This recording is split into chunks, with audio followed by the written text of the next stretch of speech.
The biggest fuel pipeline in the United States was forced to shut down. What does this mean for prices as inflation is already sky high? You came here for the truth, so let me unveil that for you. Today we're going to talk about this cyber attack, and even mentioning those words is probably going to trigger the algorithms, but I'm going to try it anyway. We're going to look at all the details, see who's affected, but the whole point here is that we need to take these extra steps of caution. We need to be aware of everything on our own so that we can take care of ourselves and our families and understand that these systems that we have in place are extremely fragile. We learned right now through 2020 into 2021 how fragile these systems are, the food supply, and of course energy and everything else. One little change can really have this domino effect and have a major impact on our lives, the prices of things that we have to pay for and everything else. So that's the message. I'll get into that later in the Money GPS Insights, but for now, let's look at the details.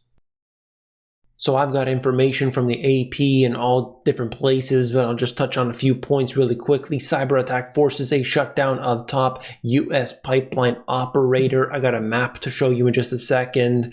Major U.S. pipeline halts operations after ransomware attack. You go further in the AP article and they start to break it down. If you haven't heard of this already, I'm just going to cover a few points. If you have, don't worry, don't fall asleep. I'm just going to note the most important things here. The operator of a major U.S. pipeline system that transports fuel across the East Coast said that it had been victimized by a ransomware attack and it halted all, remember this, all pipeline operations to deal with the threat. So immediately, this is going to have the major impact if it extends on. And right now, as I record this, it is still shut down. The attack is unlikely to affect gasoline supply and prices unless it leads to a prolonged shutdown of the pipeline. So that's what they say, of course. However, how long will it be? We'll find out. Colonial Pipeline did not say what was demanded or who made the demand. And by the way, I have the information directly from Colonial in just a second. Ransomware attacks are typically carried out by criminal hackers who scramble the data, paralyze victim networks, and demand a large payment to decrypt it. And we have heard many instances of this type of activity before. This is not the first time, obviously, and this is just showing us these repeated effects, and we should be learning our lesson. The attack on the company, which says it delivers roughly 45%, check this out, 45% of fuel consumed on the East Coast, underscores again the vulnerabilities of critical infrastructure to damaging cyber attacks that threaten to impede operations. Even if it wasn't a cyber attack, even if it was just something else, if that pipeline gets shut down, 45% of the fuel supply is basically not gonna be delivered, not gonna make it there. You've got problems along the way. What's gonna happen as a result of this? They say don't worry about prices, but I'm suggesting to you today that with these prices already sky high and with the pressures pushing it up, of course, this is going to have at least a short-term impact. As I look at the futures markets, don't worry, they're not affected at all. You got to know that they have already gone up because any news is good news. Bad news, sideways news, no news, it doesn't matter. Everything is good news to the markets. Okay, so they acted proactively here. They went through, took all the precautions now to extend this out, making sure that there's nothing, no more damage and all this stuff. But you know, you look at it more clearly and just simply restate the fact that these systems are way too concentrated, and that's not just the pipelines. I'm talking about everything we rely on is simply too concentrated, too focused, and it's always becoming the weakest point. There's a bottleneck. Look at what happened with the Suez Canal. The boat got turned sideways. Whatever happened, I don't know. It's sideways. It blocks the entire Suez Canal, and the major disruptions that resulted as of something so simple like that.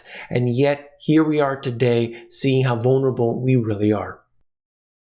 Okay, so right here you can see this map. It's just showing you essentially from Houston all the way up to Linden, New Jersey. That's where this pipeline covers. Another map, if this makes it any easier for you to see, it's just giving you an idea of where this is. Look, this is a big deal, okay? They just mentioned 45% in this case here of the fuel in this area, one pipeline, and you can look at it from all the different angles and say this is okay. If it gets resolved in a day or two, you don't have to worry so much. But again, the point here is that we are truly vulnerable, and as a result, things can go from bad to worse really quickly. Just a little bit more data here. The Colonial Pipeline is the largest refined products pipeline in the US. So it's not just a major pipeline. It is, in fact, the largest refined products pipeline in the US, transporting more than 100 million gallons a day. And that, of course, is 45% of fuel consumed on the East Coast. It delivers fuel, including gasoline, diesel, jet fuel, heating oil, and serves the US defense facilities. At this time, our primary focus is the safe and efficient restoration of our service and our efforts to return to normal operation. Of course, they put out these generic statements.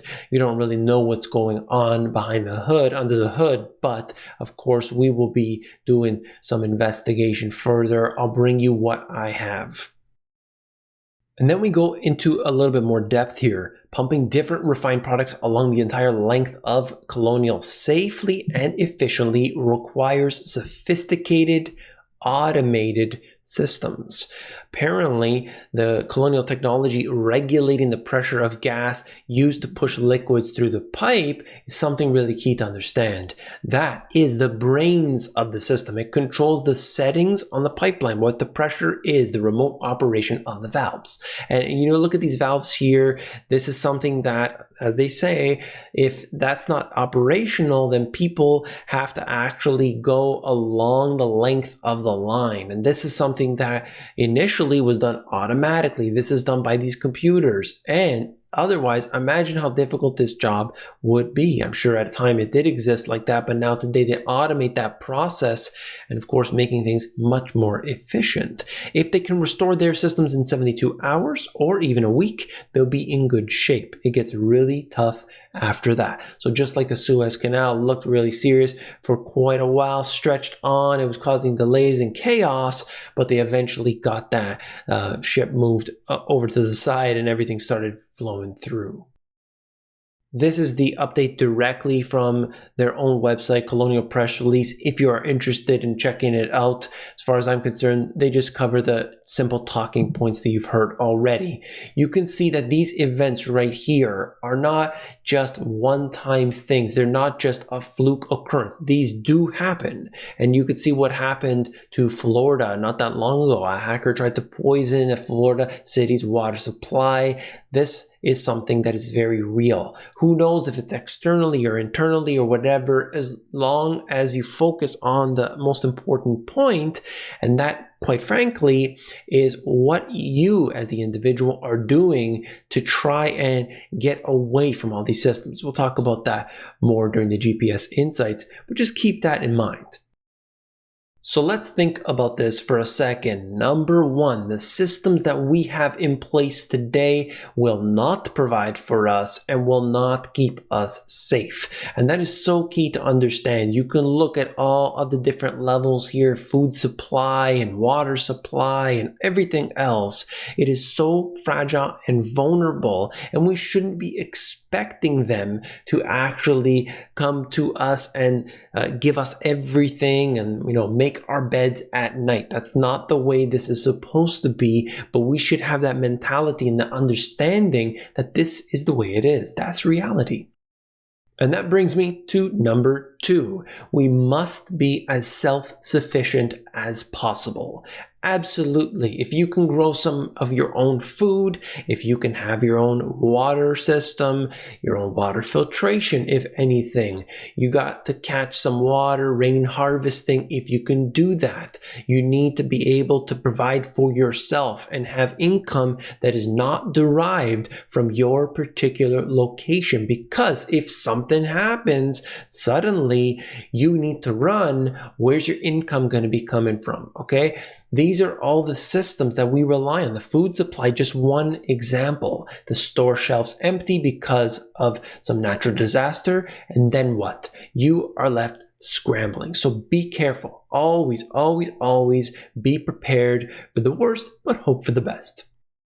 And then we have number 3. We need to protect our data and our technology as much as we possibly can, whether that's getting a VPN, whether that's encrypting whatever devices we have, whether that is using extremely strong passwords, whether that's using something that will keep others out. Okay, there are all different types of technology, and I will be bringing those to you in future videos. Maybe we'll look at different products and services that are available. But the point is, you're going to have every single layer that you can. Now, that might not stop everything and everyone, but we got to do what we can. Whatever is in our control, that is so important to actually put into place. Like I said, this isn't the first time that this has happened. You can look at all these different examples, big companies, countries, important infrastructure that has been disrupted as a result of different attacks. So be aware of that and don't be complacent. Then we have this. I think it should be known to everybody. Every modern computer has a back door.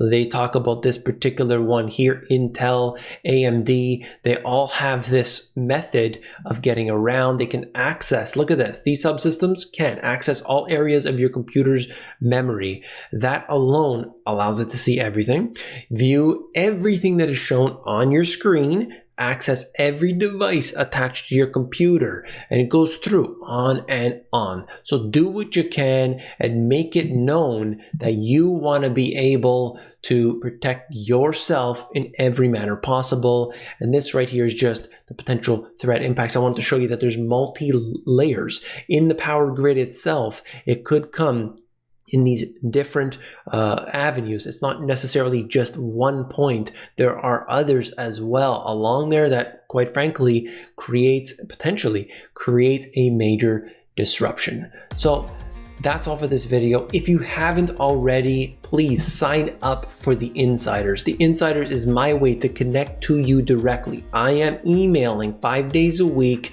You're gonna get my video, and that allows me to get direct to you, because guess what?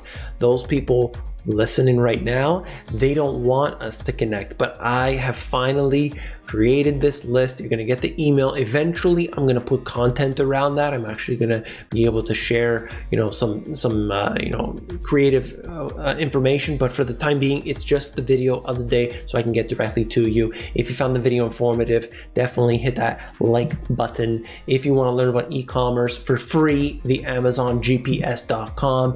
My 2 books have everything you need to know about the financial system. There's a link in the description. And of course, as always, if you haven't watched this video, check it out. It's got so much good information. Click it, and I'll see you there.